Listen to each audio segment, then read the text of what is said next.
দূরের নারকেল গাছটায় এক ঝাঁক টিয়া পাখি এসে বসলো। আমার লাস্ট ভিডিওতে আপনাদেরকে বলেছিলাম যে প্রচুর টিয়াও আসে এখানে। তা আজ সকালে উঠে দেখছি প্রচুর টিয়া পাখি কিচিরমিচির করে যাচ্ছে। প্রতিদিনের সকালটা এরকম পাখির কলতানেই কিন্তু আমাদের শুরু হয়।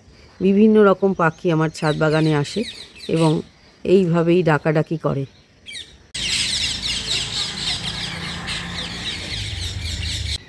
Hello friends, welcome to Madhu's dream garden. বন্ধুরা, আজকের এপিসোডে আমি আমার টেরেস গার্ডেনে যেই সমস্ত রাসায়নিক সারের প্রয়োগ করি সেগুলো আপনাদের সঙ্গে শেয়ার করব, আর কিভাবে প্রয়োগ করছি সেটাও দেখাবো। ছাদ বাগানে সমস্ত গাছই যে জৈব সারে ভালো হয় তা কিন্তু নয়। কিছু গাছ আছে যাদেরকে রাসায়নিক সারের মাধ্যমেই কিন্তু ভালো রাখা যায় এবং ফুল আনা যায়। তার মধ্যে প্রথম এবং প্রধান যে গাছটা সেইটা আমি এই যে দেখাচ্ছি, দেখুন, এগুলো হচ্ছে অর্কিড গাছ। কিন্তু আপনাদের রাসায়নিক সার প্রয়োগই করতে হবে। রাসায়নিক সারেই কিন্তু অর্কিড ফুল দেবে এবং তার বৃদ্ধি বিকাশ ভালো হবে।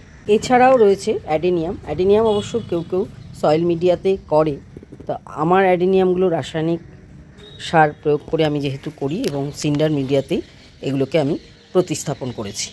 আরেকটা গাছ যেই ফুল গাছটায় আমি রাসায়নিক সার প্রয়োগ করি সেটা হচ্ছে আমার এই জারবেরা গাছগুলো। আমি প্রথমে তো রাসায়নিক সার প্রয়োগ করতাম না, কিন্তু যবে থেকে রাসায়নিক সার প্রয়োগ করছি আমার কিন্তু সারা বছরই অল্প বিস্তর ফুল দিচ্ছে গাছগুলোতে। আর সবশেষে যেই গাছটা দেখাচ্ছি সেটা হচ্ছে গোলাপ গাছও আমি সিন্ডারে প্রতিস্থাপন করে থাকি, কারণ গোলাপ গাছকে মেনটেন করা একটু অসুবিধে হয় দেখে আমি যবে থেকে সিন্ডারে দিয়েছি গোলাপ গাছগুলো, ওদের চেহারা কিন্তু খুব সুন্দর হয়ে গেছে এবং ফুলও খুব সুন্দর পাই। যদিও শীতকালেই এদের সবথেকে ভালো বিকাশ হয়, তবুও গরমকালেও কিন্তু আমার গোলাপ গাছে অল্প স্বল্প ফুল রয়েছে। এবারে দেখাচ্ছি আমি এই গাছগুলোতে কী সার প্রয়োগ করি। প্রথমেই যেটা আমি প্রয়োগ করি সেটা হচ্ছে একটা ব্যালেন্স এনপিকে। সেটা আপনাদের কাছে 19 হতে পারে, 20 হতে পারে, 15 হতে পারে, যার কাছে যেটা আছে সেটা প্রয়োগ করা যেতে পারে। এছাড়া আরও একটা যে এনপিকে আমি প্রয়োগ করি সেটা হচ্ছে 0050। এটা সাধারণত ফুল আনতে গেলে আমরা প্রয়োগ করে থাকি। আর গাছের সার্বিক বৃদ্ধি সারা বছরে আপনারা যেটা দিতে পারেন সেটা হচ্ছে এই ধরনের ব্যালেন্স এনপিকে 0050-এ শুধুমাত্র পটাশের পরিমাণটাই বেশি থাকে, নাইট্রোজেন আর ফসফরাস একেবারেই থাকে না। এখানে আমি সুফলাও প্রয়োগ করে থাকি, যেটা আমাদের এনপিকে 10-26-26, যাতে নাইট্রোজেনের পরিমাণ 10 ভাগ আর ফসফরাস আর পটাশিয়াম থাকে 26 ভাগ করে।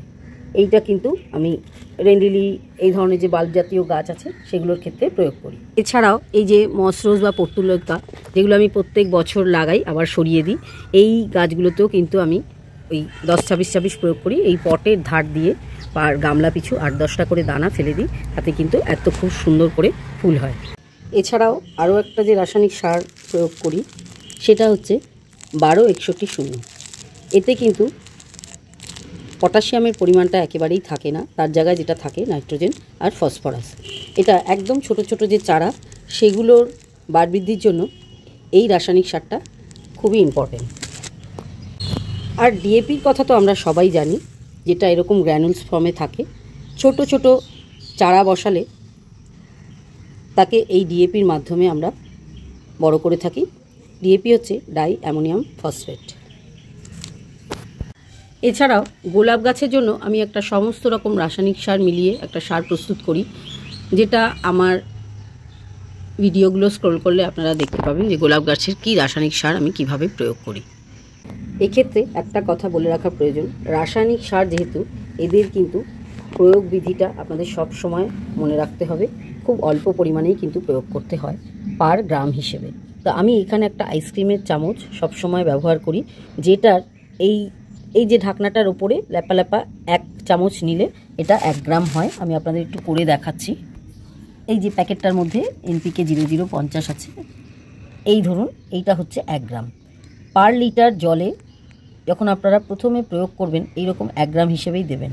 খুব বেশি পরিমাণে দেওয়ার দরকার নেই, তাহলে কিন্তু গাছের পাতা জ্বলে এরকম হলুদ হয়ে মরে যেতে পারে। তো সেই জন্য রাসায়নিক সার সবসময় কম প্রয়োগ করাই ভালো। এইটা হচ্ছে আমার গোলাপ গাছে সেই মিশ্র রাসায়নিক সার, যেটাকে আমি এইভাবে সিন্ডারের ওপর দিয়ে চারিপাশে ছড়িয়ে দিই। প্রত্যেকটা গাছ পিছু বড় গাছ হলে 1.5 চামচ, আর ছোট গাছ হলে এরকম 1 চামচ। 1 চামচ মানে হচ্ছে 1 গ্রাম, 1.5 চামচ মানে হচ্ছে 1.5 গ্রাম। ফার্টিলাইজারটা দেওয়ার পরে অবশ্যই কিন্তু ওপর দিয়ে ভালো করে জল দিয়ে দিতে হবে। যে কোনো ব্যালেন্স এনপিকেতে নাইট্রোজেন, ফসফরাস আর পটাশিয়ামের পরিমাণ সমমাত্রায় থাকে। এবার এটাকে কি করে আমি গাছে প্রয়োগ করি সেটা আপনাদের দেখাচ্ছি। প্রথমে আমি আমার এই 5 লিটারের জলের বালতিতে গুলে নিই সারটা। এবার হচ্ছে সারটা প্রয়োগ করার পালা। তো কীভাবে আমি সারটা প্রয়োগ করছি দেখুন। আমার অর্কিড গাছগুলোর ক্ষেত্রে আমি ডাইরেক্ট পটটাকে এই জলের মধ্যে প্রথমে বসিয়ে দিই। বেশ খানিকক্ষণ ধরে রাখার পরে এটাকে সরিয়ে দিয়ে আবার একে একে বাকি পটগুলো করে নিই। অর্কিড গাছে কিন্তু আমি এইভাবেই এই সারটা প্রয়োগ করি।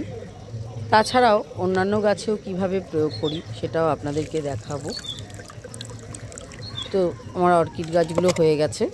অর্কিডগুলোতে সার প্রয়োগ করা হয়ে গেলে বাকি যে রাসায়নিক সারটা আমার থাকছে তখন আমি এগুলোকে আমার যে অ্যাডেনিয়াম গাছগুলো আছে সেগুলোতে দিয়ে দিই। প্রথমে অল্প করে দিই, তারপরে যখন জলটা নেমে যায় নিচের দিকে আবার শুকিয়ে গেলে আরও একবার দিই। তো আমার অ্যাডেনিয়াম গাছও 7-8টা আছে, সেগুলোতে কিন্তু আমি এই এনপিকে সারটা প্রয়োগ করে দিই। অ্যাডেনিয়াম গাছে সারটা দিয়ে দেওয়ার পর আরও খানিকটা সার বেঁচে যায়, তখন আমি সেটাকে আরও একটা গাছে দিয়ে দিই। সেটা হচ্ছে আমার এই জারবেরা গাছগুলোতে। জারবেরা গাছগুলোও কিন্তু আমার সিন্ডার মিডিয়াতে বসানো আছে, যদিও এতে সামান্য আমি মাটির পরিমাণও দিয়েছি, কিন্তু তবু জারবেরা গাছ যেহেতু সমস্ত সার খুব একটা পছন্দ করে না, তো আমি এগুলোতেও কিন্তু রাসায়নিক সারের প্রয়োগ করে থাকি। তো দেখতে পাচ্ছেন এইভাবে অল্প অল্প করে আমি দিয়ে দিচ্ছি। এবারে বাকি যে সারটা পড়ে রইল সেইটা নিয়ে আমি চলে আসি গোলাপ গাছগুলোর কাছে। তো গোলাপ গাছগুলো আমার সিন্ডারেই বসানো, আপনারা জানেন, সেইগুলোতে দিয়ে দেব। যদিও এইটাতে হবে না, গোলাপ গাছ আমার অনেকগুলো, আরও খানিকটা সেমভাবে আমি গুলে নেব, দিয়ে বাকি গোলাপ গাছগুলোতেও দিয়ে দেব। এই একইভাবে সিন্ডার মিডিয়ার গাছগুলোতে প্রতি সপ্তাহে আমি এনপিকে বিভিন্ন রকম সার প্রয়োগ করি। কোনো সপ্তাহে ব্যালেন্স এনপিকে, কোনো সপ্তাহে 0050, যাতে পটাশের পরিমাণটা বেশি থাকে। তার ফলেই কিন্তু আমার গাছগুলোতে দেখুন এই সিজনেও কিন্তু জারবেরা গাছে কুড়ি আর ফুলের আগমন হচ্ছে। এ তো গেল সিন্ডারের গাছের ক্ষেত্রে, যেগুলোতে আমরা ডাইরেক্ট প্রয়োগ করছি এনপিকেটা। এছাড়াও আমি আমার সমস্ত পার্মানেন্ট ফুল গাছে কিন্তু এনপিকে স্প্রেয়ারের মাধ্যমে স্প্রে করে থাকি। সেক্ষেত্রে আমি কিন্তু প্রতি সপ্তাহে দিই না, সেক্ষেত্রে আমি মাসে 1 থেকে 2 বার দিই। যদি দেখি বৃষ্টি হয়ে গেছে অনেক, তখন এনপিকের আর প্রয়োগ করি না। আর যদি বৃষ্টি না হয় সেক্ষেত্রে 15 দিন অন্তর একবার করে এনপিকে স্প্রে করে দিই সমস্ত গাছে। এক্ষেত্রে অল্টারনেটভাবে প্রয়োগ করি, কোনো সপ্তাহে 0050 এনপিকে আর কোনো সপ্তাহে ব্যালেন্স এনপিকে প্রয়োগ করে থাকি। মাটিতে বসানো গাছের ক্ষেত্রে আমি রাসায়নিক সার কখনোই সয়েল মিডিয়ার মধ্যে প্রয়োগ করি না। একটা বাগানকে সুন্দর করে গড়ে তুলতে গেলে এইভাবেই জৈব আর রাসায়নিককে কম্বিনেশন করে আপনাদের প্রয়োগ করতে হবে। যে ক্ষেত্রে যতটা প্রয়োগ করা উচিত ততটাই প্রয়োগ করতে হবে, তাহলে কিন্তু গাছের আর কোনো রকমের ক্ষতি হবে না। আশা করছি এই ভিডিওটার মাধ্যমে রাসায়নিক সার আপনারা কি করে দেবেন সেটা আপনাদেরকে বোঝাতে পারলাম। আজকের এপিসোডটা এখানেই শেষ করব। তার আগে আমি দেখিয়ে নিচ্ছি আমার নাকচম্পা গাছে কিন্তু কুড়ি এসেছিল, ফুল ফুটতে আরম্ভ করেছে। দেখা হবে আবার পরবর্তী এপিসোডে এমনই করো নতুন টপিক্সের সঙ্গে।